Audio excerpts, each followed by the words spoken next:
Ser podcast.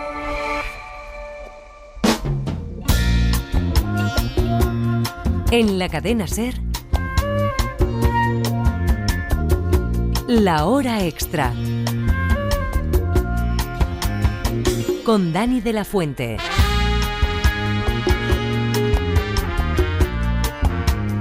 Bienvenidos, bienvenidas a La Hora Extra, el programa de cultura de la cadena SER, hoy con mucha poesía. Resulta difícil hablar de teatro, de poesía y de cultura en estas horas en que en Gaza hay seres humanos que están siendo bombardeados, que están siendo acosados, que están siendo expulsados de sus casas, que están siendo privados de lo más elemental, sin lo cual la poesía, la cultura, el teatro parecen imposibles. Aunque se antoje complicado, como apunta Juan Mayorga, la poesía nos ofrece el tipo de formación que nos dispone para la muerte de un ser querido, para una emigración o un desengaño, también para manifestar nuestra vergüenza por el dolor en Palestina.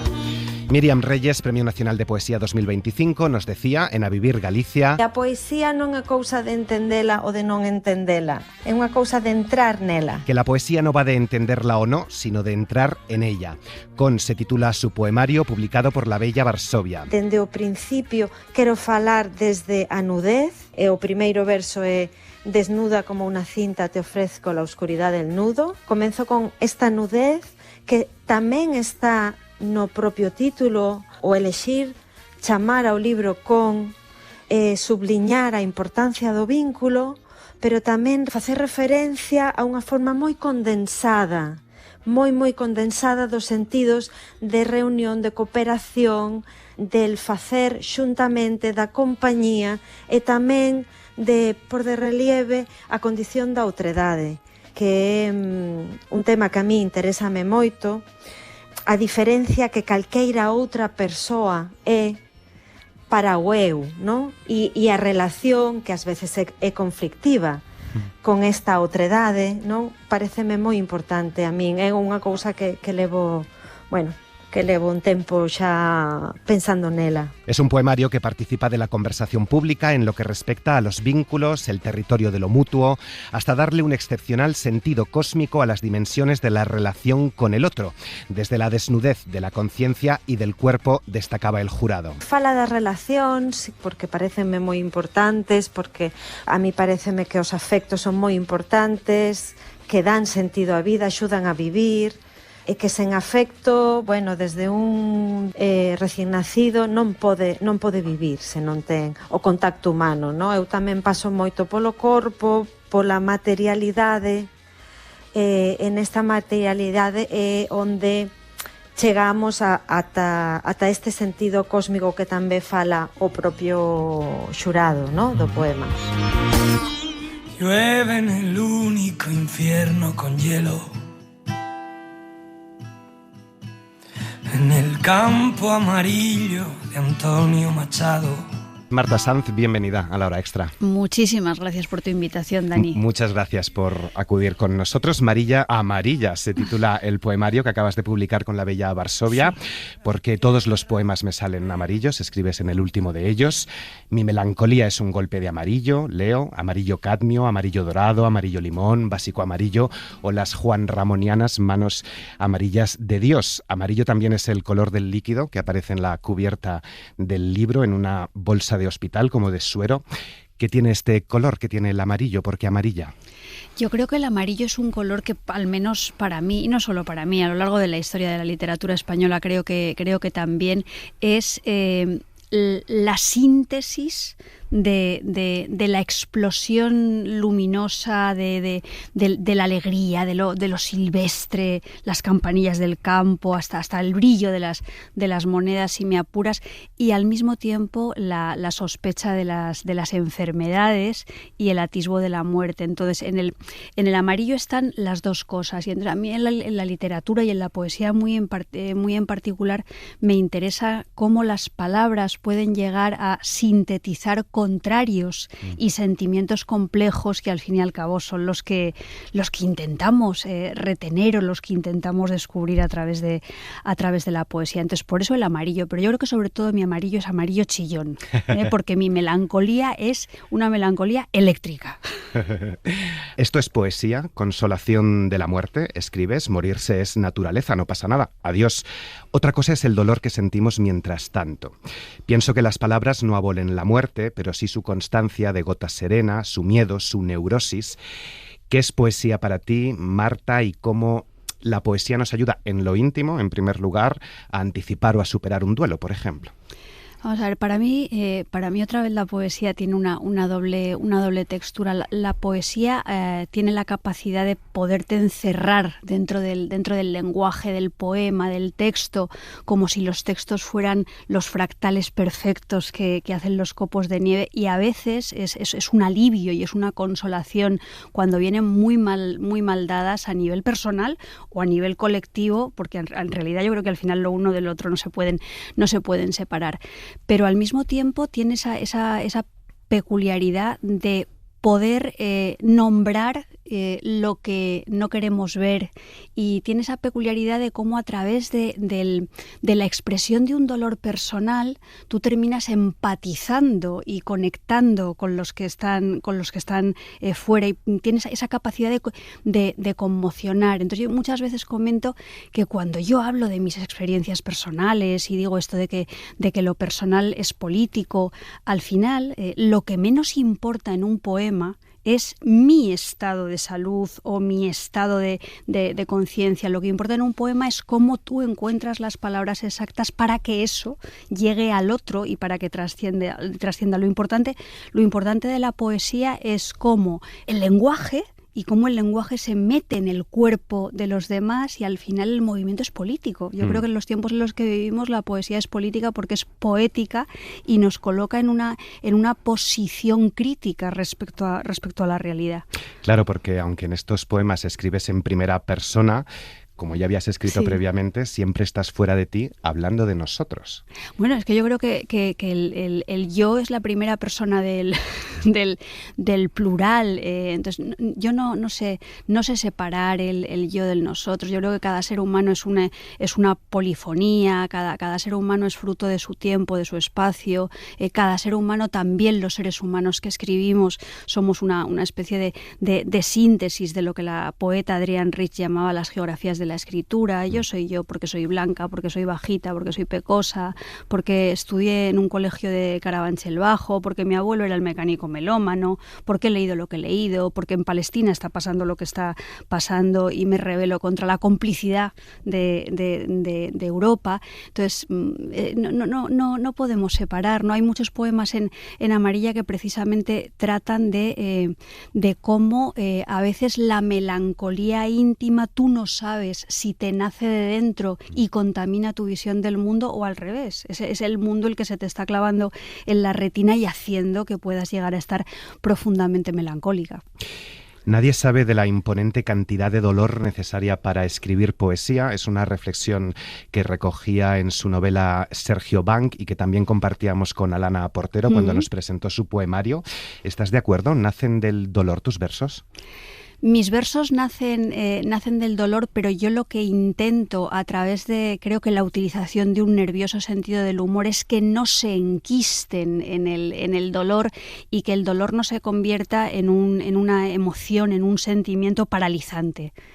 A mí, yo creo que el dolor, para lo que tiene que servir y señalar las grietas de la realidad, para lo que tiene que servir es como para decir, bueno, todo está fatal, pero yo, al servicio de todo esto, tengo que poner mi confianza en la palabra, mi capacidad para usar las palabras, mi alegría, mi convicción de que la escritura es un acto de júbilo, que lo que me hace es empatizar con los demás y establecer un diálogo y una conversación con los demás, aunque esa conversación no sea siempre complaciente ni dulce, porque es que a veces que confundimos la palabra empatía y la palabra comunicación con estar de acuerdo o ser permanentemente simpáticos, y no es eso, es otra cosa, yo creo, más un poco más complicada.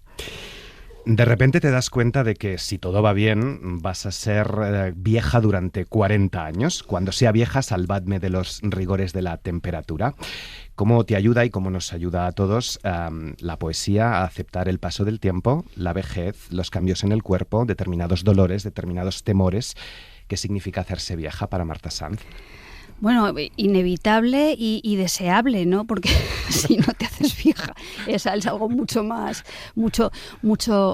peor. Fíjate, me gusta mucho que hayas aludido al poema porque creo que en los poemas a veces cuando hablamos del lenguaje poético, y yo misma peco de esto a menudo, hablamos de la trascendencia, las palabras, los significados ocultos, los misterios, todas estas cosas, pero hay veces que los poemas nombran exactamente lo que están nombrando. Entonces, cuando yo en ese poema digo que cuando sea vieja, libradme de los rigores de la temperatura, tenedme la rebequita siempre bien abrochada, no estoy hablando del abandono ni de la soledad. Estoy hablando del abandono y de la soledad, pero sobre todo estoy hablando de el frío puntual que las personas mayores y delgadas sienten cuando no se les arropa lo suficiente. Y cuando estás hablando de ese frío, cuando estás hablando de esa temperatura, al final terminas hablando de las facturas de la luz.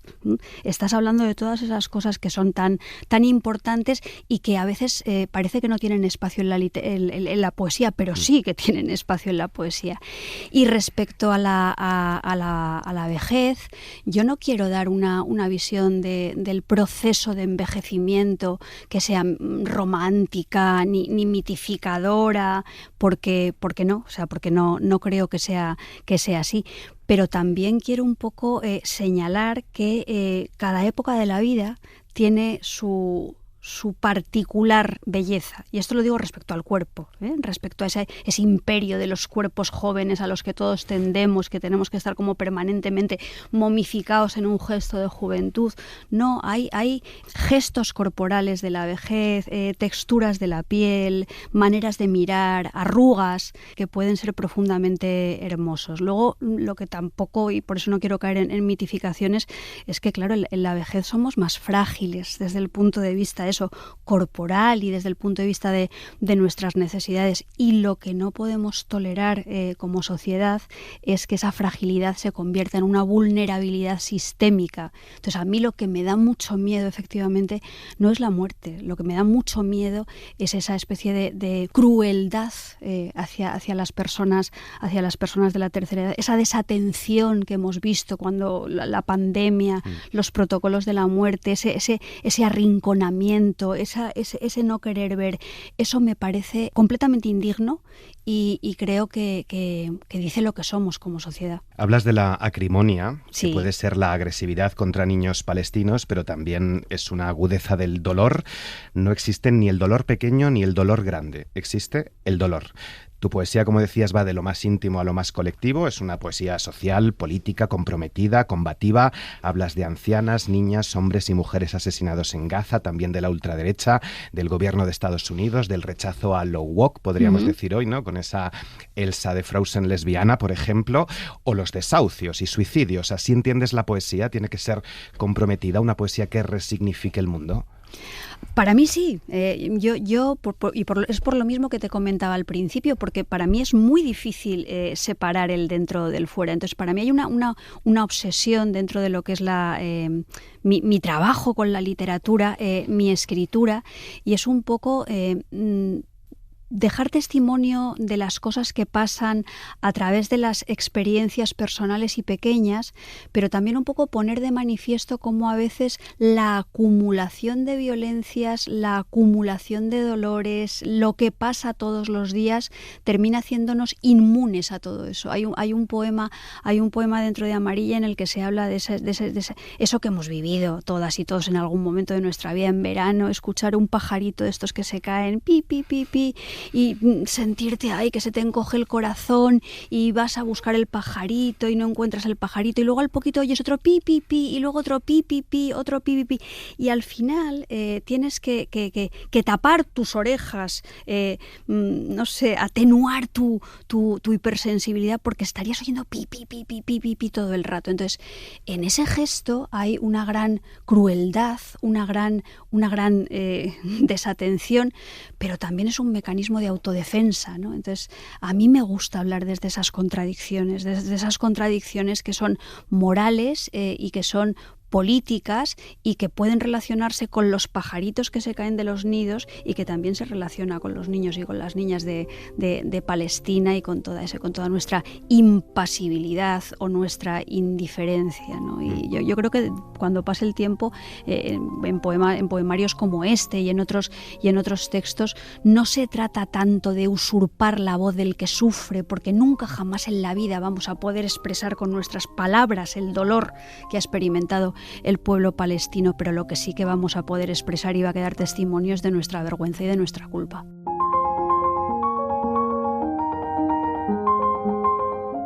Toda la entrevista con Marta Sanz en tu plataforma de audio favorita.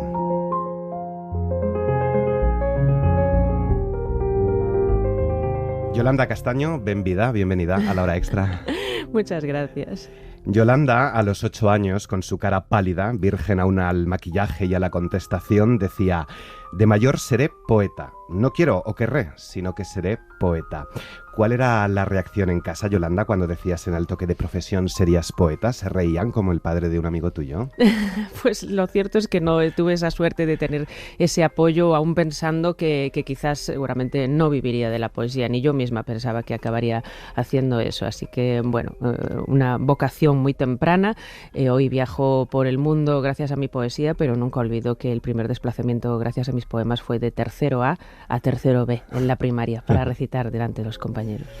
Hay países donde los novelistas viajan en avión y los poetas en autobús, siguiendo un obsceno criterio de tanto dinero generas, tanto vales. Gracias por acudir a los estudios de la cadena SER en Madrid. ¿Cómo has llegado hasta aquí? ¿Quién te ha costeado el desplazamiento y el alojamiento, si se puede saber? Me parece muy buena pregunta y muy concreta. Tenemos que descorrer estos tupidos velos, dejar de hablar de estas abstracciones teñidas de esta pátina tan noble y hablar de verdad, ¿no? Pues tengo la suerte de que mi primer ensayo haya visto la luz en Páginas de Espuma, que es una doble coherencia porque es una editorial que sí trata muy bien a los autores, a las autoras, que las trata con esa dignidad y con el papel que realmente tienen. Así que ellos se han encargado de esto. Yolanda Castaño acaba de publicar con Páginas de Espuma Economía y Poesía, Rimas Internas, un ensayo, como advertías, en el que aborda poesía y economía como realidades que parecen irreconciliables y con el que nos hemos sentido muy identificados, te lo decía antes de la entrevista, por ser periodistas en general, pero trabajando en el sector cultural en particular. Vamos a ir poco a poco y vamos a empezar por el principio. Según la Real Academia, poesía es la manifestación de la belleza o del sentimiento estético por medio de la palabra, en verso o en prosa. Yolanda escribe: la poesía es una forma de pensamiento lingüístico, de algún modo afín a la filosofía, pero que desactiva un poco los procesos lógicos en favor de otros más intuitivos e irracionales. Se interna en el conocimiento por caminos alternativos a los de la razón, que hasta pueden resultar aún más reveladores. Te quiero preguntar: ¿para qué sirve la poesía? ¿Qué utilidad tiene la poesía? Pero primero, desde un punto de vista íntimo, personal, individual, a cada uno. ¿Cómo trabaja la poesía nuestra educación sentimental? ¿Cómo nos enfrentamos a un duelo, la pérdida de un ser querido, un exilio, cualquier otro tipo de conflicto? Supongo que en muchas ocasiones poniéndonos en los zapatos emocionales de otra persona que los ha vivido antes que nosotros y que nos ayudan a darle forma cuando eso nos llegue, ¿no? Eso lo hacemos educándonos de algún modo a través de las películas que vemos, de las letras de canciones que nos permiten poner palabras a sentimientos que nos sobrevienen más tarde y a los que, bueno, pues aprendemos a dar forma, como digo. La poesía también contribuye a eso, nos coloca delante pues esos conflictos morales o emocionales, tira de nuestra inteligencia para ver cómo respondemos y mediante nuevas fórmulas de dicción nos propone también nuevas formas de interpretar el mundo y la vida, porque si siempre estamos repitiendo como un loro los mismos mantras y los mismos lemas, estamos asumiendo como supuestas verdades absolutas sin arremeter contra ellas ni cuestionarlas. La poesía cuestiona siempre el lenguaje dominante y propone nuevas formas de dicción que pueden dar cabida a nuevas formas de entender la vida de una forma, espero que más hospitalaria para con todas y todos. Así que en tiempos tan convulsos, tan difíciles de manejar y tan confusos como los que estamos viviendo, además de otros lenguajes que pueden ser reveladores por este momento, como el lenguaje tecnológico, el económico también, el filosófico, el científico, creo que el lenguaje poético también puede ser una herramienta útil para analizar. La generalizada y creciente precarización del sector cultural y artístico nos expone a una literatura más ligera, continuista, amable o superficial, productos que no nos perturben, con una ideología fácil de identificar y a poder ser que refrende lo que ya pensábamos y nos conforte con la miel de la pertenencia a un grupo. Abunda más en estos tiempos de polarización una literatura que se pliega, podríamos decir cobarde, o en estos tiempos tan difíciles necesitamos llegar a casa, como decías, y leer cosas más livianas? Bueno, no siempre tiene que ser así, pero sí existe ese riesgo, ¿no?, que ponías sobre la mesa. Claro, antiguamente la cultura escrita solo estaba en manos de las élites, que eran las únicas, con la formación requerida. Es cierto que el progreso educativo democratizó de algún modo el acceso a esa cultura escrita, a esa formación que equilibró un poquito más las clases sociales. Pero bueno, algo del viejo tiempo pervivió en el sentido en que hoy en día, pues eso, si es tan difícil la remuneración de trabajos creativos y culturales, y señaladamente, por ejemplo, el de la poesía, acabaremos, si dejamos la poesía exclusivamente en manos de quien se puede permitir no ser remunerada por ello, porque tiene las espaldas cubiertas por otra cuestión, por clase, por familia, por un buen salario, estaremos dejando fuera voces, pues quizá más subversivas, quizá incómodas, precarizadas, voces que al fin y al cabo van a ser muy interesantes o serían muy interesantes al propio horizonte de la literatura. Yolanda vive de la poesía, pero ¿de qué hablamos cuando hablamos de vivir de la poesía? Vivir del poema no es vivir del cuento, reza uno de los capítulos. ¿Qué es vivir de la poesía? Bueno, muy buena pregunta, porque muchas veces, claro, deberíamos empezar por el principio y de empezar por decir qué es vivir de la poesía, ¿no? Cada vez me parece más diferente publicar un libro, publicar 2 libros mientras haces tu vida y otras cosas, incluso llegar a publicar 3 libros. Otra cosa muy diferente es sustentar en el tiempo una carrera literaria, ¿no? Y sobre todo cuando la pones en el centro de tu vida, y eso implica tantas renuncias, en el que haces una apuesta vital por esto, ¿no? Hoy en día no solo quien vive la poesía, si conocemos a alguien que viva de la música, por ejemplo, de las artes plásticas, del diseño, nos daremos cuenta que el sistema tan voraz pide de nosotras que seamos nuestras propias agentes de prensa, nuestras propias contables, nuestras propias road manager, agente, un montón de cosas que hace multiplicar las horas, pues ser jurado de premios literarios, recitar poemas, traducirlos, traducir los otros lenguajes como el videográfico, etcétera, etcétera. Hay que multiplicar el tiempo. Acabamos siendo en buena parte autónomas, que creo que esto también puede aludir a muchos trabajadores y trabajadoras, autónomas de la cultura, y se produce eso que llaman en inglés immersement, ese amalgamiento que hace desdibujar las fronteras entre profesión y vida, ¿no? O sea que es más que un trabajo, es un estilo de vida. Es justo en las sociedades más avanzadas donde vive más protegido el estatuto de los poetas. Casi podrían antojársenos la protección de sus derechos como un índice de civilización. Escribes: quisiera vivir en un país que se cuidase las voces que poetizan. Sin embargo, ¿cuáles son las medidas reales y efectivas a favor de esa meta, y qué son simplemente palabras hermosas? Claro, a lo que me refiero es a países como, pues eso, Alemania, los países nórdicos. Pero bueno, a veces también nos descargamos mucho en que, bueno, son países con productos interiores brutos muchos, muy superiores al nuestro, pero también en países como los Balcanes o incluso en México, que podría ser un fantástico modelo para nosotros, pues dista mucho aquella situación tan ideal, ¿no? Pues protegiendo. No puede ser esto tampoco jauja y que por autodeterminación cualquiera pueda dedicarse a un oficio creativo, así por arte de birloque del día a la noche, pero cuando hay unas credenciales, cuando hay una apuesta, una vocación fuerte, un compromiso muy regio, ¿no?, para con tu oficio y ya unas décadas de trayectoria, pues de manera muy rigurosa, pues ¿por qué no se va a poder proteger un poco a un limitado número de personas, ¿no? Para mí sí es un índice de civilización de un país, ¿no? Es curioso que puedan vivir más de la poesía, pues las noruegas, las danesas, ¿no?, o los mexicanos, y no pues ciertos otros países, ¿no? Así que, bueno, pues convendría un poquito más de apoyo. ¿Cómo es posible, no sé si están muy incivilizados los gestores culturales, que nos inviten a un recital, a una presentación, a formar parte de un jurado? También nos pasa a los periodistas y nos digan, no, si esto no está pagado, te viene muy bien a ti como proyección para vender más libros, es una gran oportunidad. ¿Cómo es posible que los gestores culturales no se den cuenta de que las cosas no se pagan con amor? Esa dignidad siempre postergada, ¿no? Siempre para más adelante. Ahora estás dándote a conocer, pero claro, no podemos descansarnos en esa fase de darnos a conocer durante décadas y décadas, ¿no? Hay que dispensar un trato digno a los trabajadores, a las trabajadoras, por lo menos cuando ya llevan un número de años, ¿no? Porque sí, la verdad es que de lugares que no te imaginarías, bueno, ahora ya sí que has leído el libro, fundaciones, asociaciones, etcétera, pues se descargan mucho con ese pago en moneda simbólica, ¿no?, que es el problema.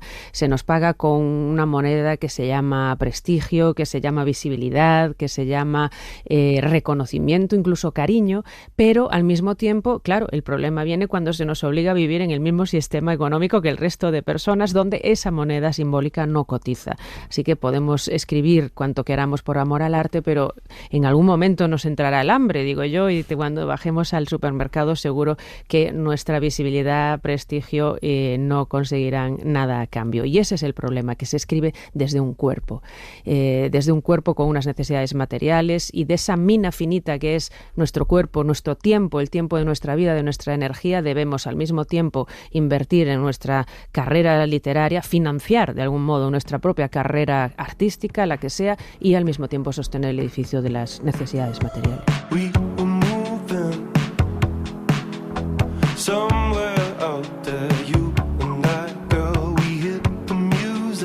El teatro también se ha llenado de poesía. En el Fernán Gómez de Madrid, Jesús Torres firma, interpreta y dirige Poeta perdido en Nueva York. Es una mirada con muchísimo amor y con muchísima precaución a un paisano, a un poeta, a Lorca. Yo siempre he tenido mucho miedo en tocar la palabra de Lorca, pero en el poemario de Federico García Lorca, en Poeta Nueva York, yo encontré algo que no entendía. Y cuando algo no lo entiendes, es mucho más interesante que lo que entiendes de primera. Y a partir de ahí empecé a unir esos poemas desde el no entendimiento con las cartas que él escribe, y me llamaba mucho la atención cómo en ese momento, en el 29, Federico está muy lejos de ese Federico víctima y mártir que va a ser luego. Es un joven que, digamos, casi que se va de Erasmus, para entendernos, promete que va a aprender inglés, no aprende ni una sola palabra, y escribe a su madre y a su padre diciéndole que está bien, y, entre comillas, entendedme la broma, está todos los días comiendo macarrones, como cualquier Erasmus que se ha ido, ¿no? Y eso es lo que hacemos en esta obra. Vamos contrastando las cartas que Federico manda, llenas de poesía además, con la poesía que Federico fecha ese mismo día. Y eso es muy bonito. Hay una versión de Reino de Cordelia de Poeta en Nueva York, en la que me adelantó bastante trabajo de este, ¿no? Y es muy interesante leer las dos cosas a la vez. Yo he usado esos poemas de Federico para contar una historia. Yo era consciente de la dureza de su poemario surrealista.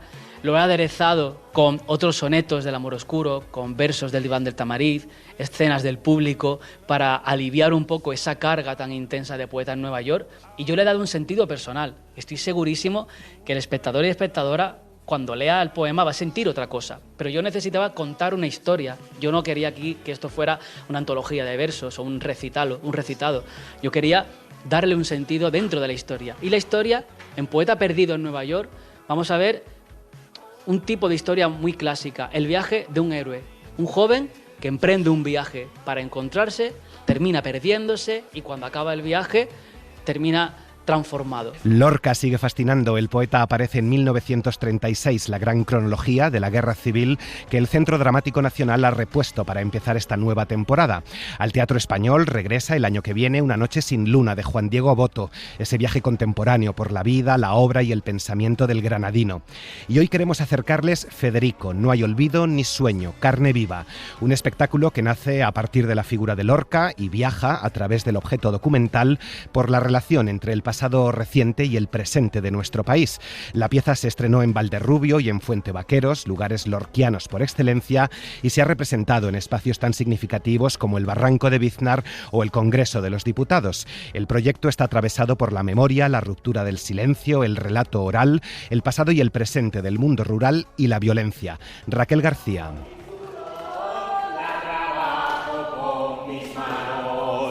La riego con mi sudor, la trabajo con mis manos. Hace algo más de 15 años nace Proyecto 43.2 de la mano de Alba Muñoz y María San Miguel, compañía de teatro documental que toma el nombre de su primer trabajo, una trilogía sobre la violencia en Euskadi.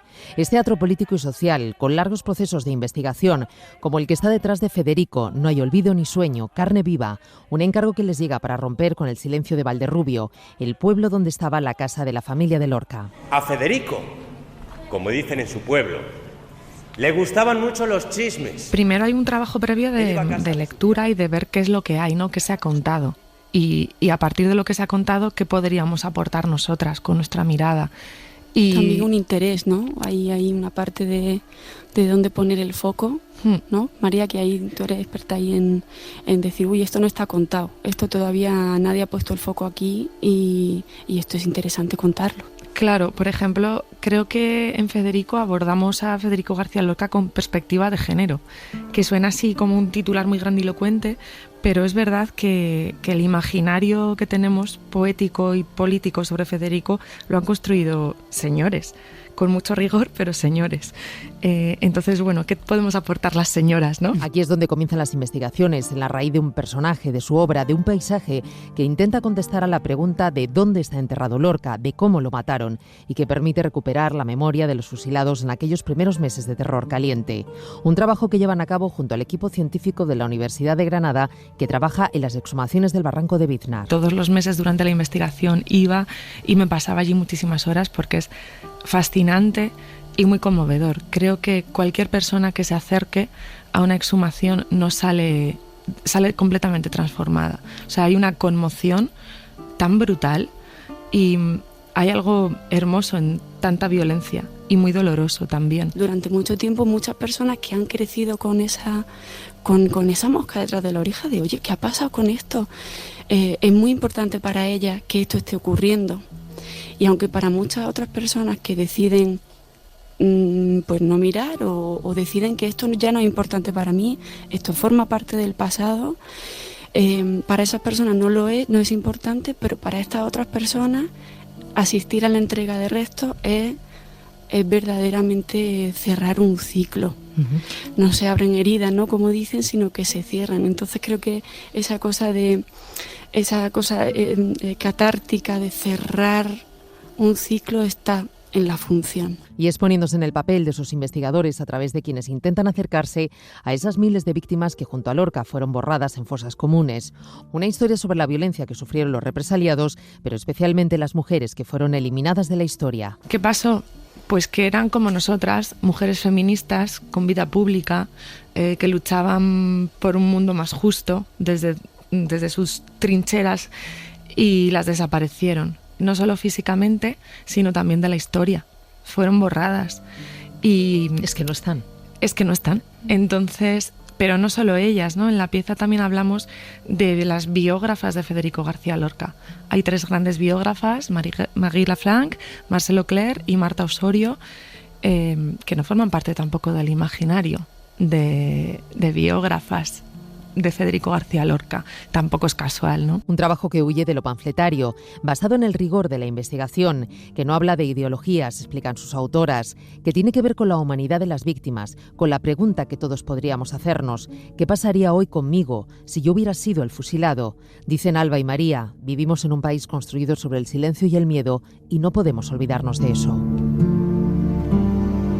El El Instituto Cervantes en Alcalá de Henares ha inaugurado la exposición Amores Raros, poemas para celebrar el matrimonio igualitario.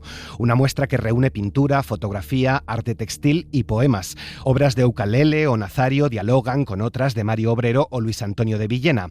Amores raros como los de la poeta Gloria Fuertes, amiga de Luis García Montero. Para Gloria la palabra contenta, estar contenta, pues tenía mucha significación, porque tenía una amiga que era su amante, que se llamaba Tenta, y decía estoy contenta, diciendo muchas más cosas de las que la gente entendía dentro del lenguaje de la normalidad. De manera que es muy importante tomar conciencia de lo que ha significado escribir dentro de un ámbito de discriminación, de lo que ha significado luchar contra la discriminación, de lo que ha significado el enriquecimiento de la poesía desde la perspectiva de los amores raros y de los amores oscuros en El grito hacia Roma, el gran poema contra el autoritarismo de Federico García Lorca. Pues no solo se combate contra el hambre, no solo se combate contra la persecución de las mujeres, contra los latidos de la guerra que se estaba preparando, se combate también en favor de los adolescentes que sentían el beso punzante bajo las almohadas porque no podían hablar libremente de su homosexualidad.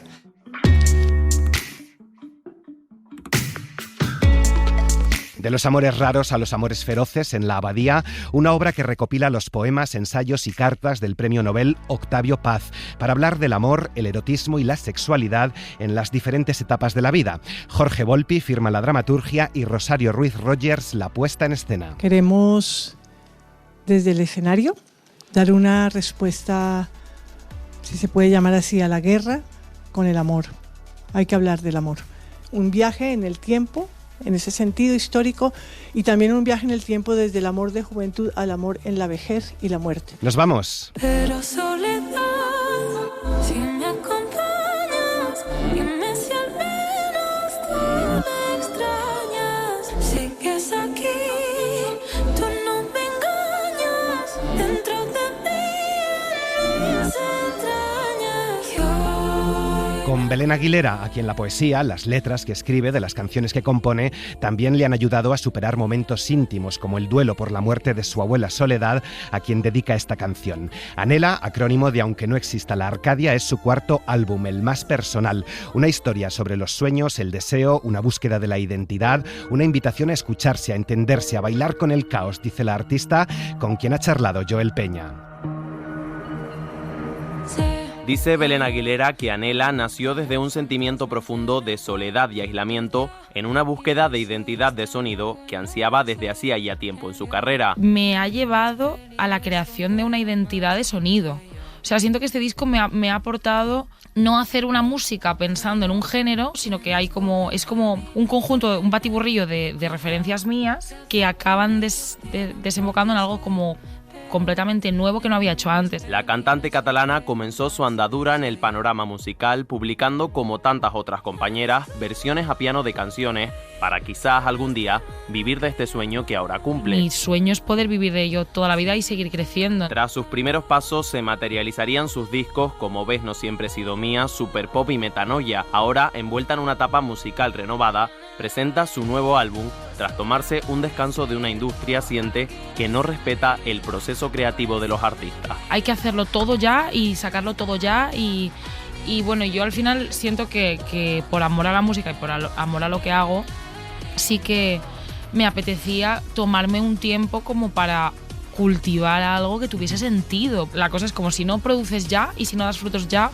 pues la gente te olvida. Y bueno, yo tenía mucho miedo a ese olvido. Lo peor que te puedes hacer a ti mismo es ver a otra gente, pues eso, es esta cultura de la inmediatez, ¿no? En plan de que todo el mundo está lanzando cosas ya, estarte empapando de otras cosas, porque al final pierdes un poco como la escucha interna y lo que quieres hacer. Aguilera ha ensamblado una obra que mezcla sonidos líricos y fantasiosos con poesía y metáfora para tratar en sus letras preocupaciones vitales como los deseos, la muerte y las apariencias. Yo creo que es un disco también como que muy, muy filosófico en general, en ese sentido de que creo que hay muchas cuestiones, pues eso, sobre la felicidad, sobre quiénes somos, sobre la identidad, de que al final todo el mundo tenemos una parte dentro de nosotros donde, pues eso, donde nos escondemos y efectivamente lo que tú has dicho, pues eso, que vivimos en un mundo como de apariencias en el cual no es siempre fácil. 12 canciones, un track más en la versión física del disco,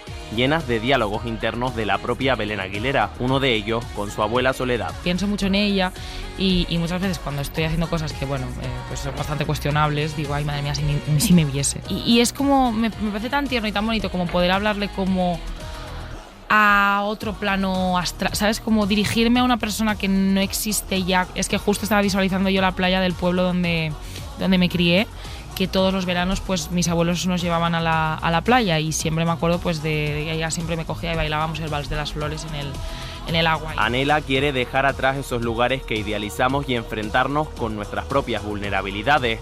Es un disco que huye de lo comercial para dar rienda suelta a la magia, aunque a veces tengamos que convivir con su lado oscuro.